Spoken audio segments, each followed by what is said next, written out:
Welcome to Santa's MLS Tech Workshops, where we'll be going over ways on how to better your business. In this tutorial, Katie Gleboff will be going over the resources available to users when creating a presentation report using the Summary Value tab. So I want to point out some of the resources that are beneficial for you when you're prepping for that listing presentation. And the first thing or first couple of things I want to talk about is how to do research on the home, how to look at neighborhood information and market area information. So we're going to start with the property summary that we have here. We're going to be able to see right under the property address that we do have this being off market, which means it's not currently listed within the MLS system.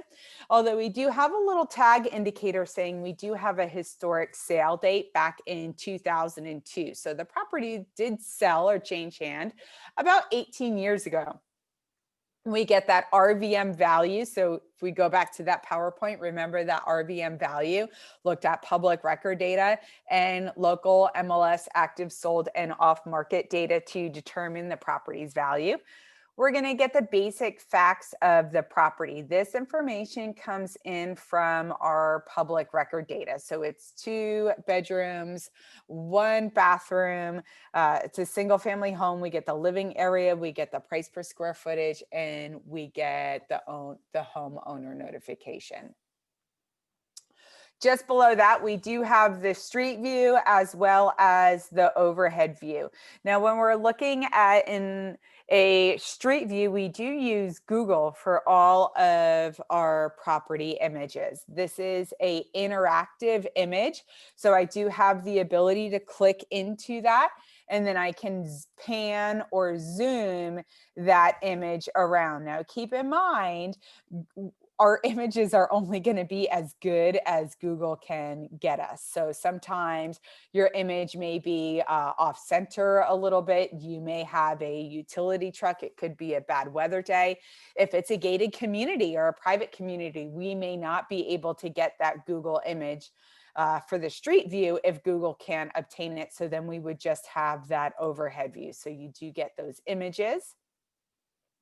And then you will see just below the images, you do have a section where you can come in and add notes. You also have the ability to upload photos. And what I like about having the ability to upload photos is that you can include these images in that pricing report or that presentation report that you may provide to your seller. So if I'm not happy with this street view image, I can come into RPR. I have the ability to upload photos. So I'm going to come into my desktop and I'm going to find my sample photo. This is just a generic sample.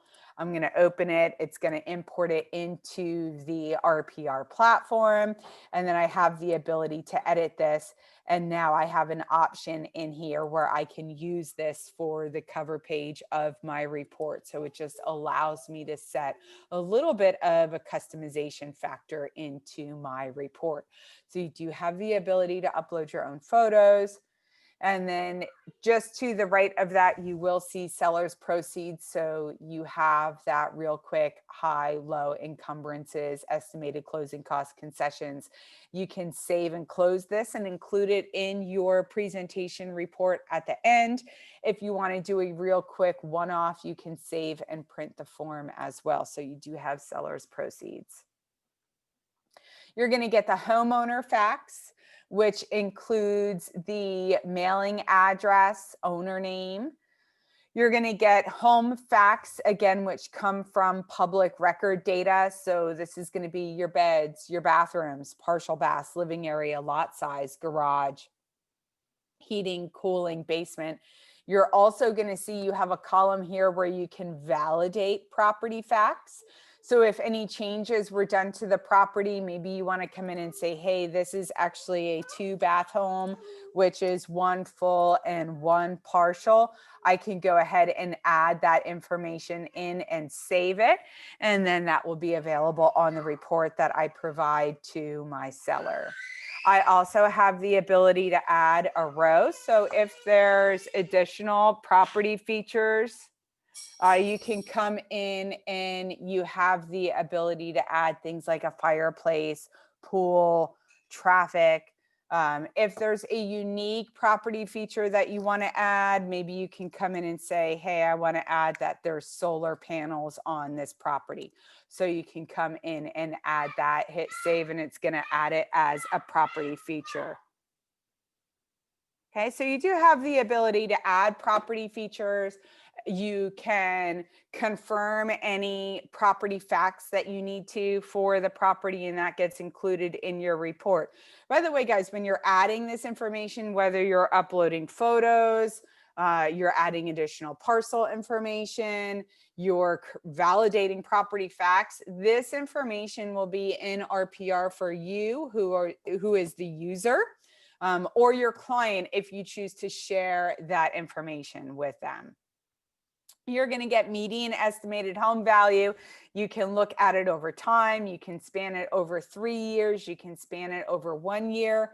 You have the property, the zip code, the county, the state. You have both interior and exterior details, which comes from public record.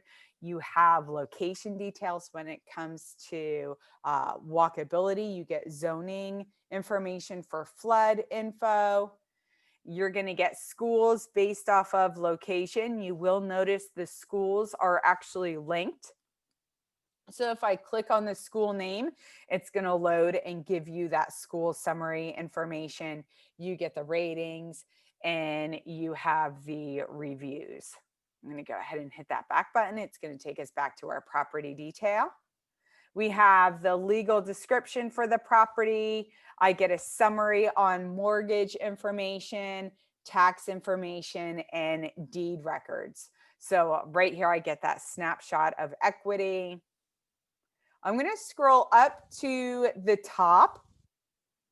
You will see over here on the right-hand side, we have some local marketplace statistics.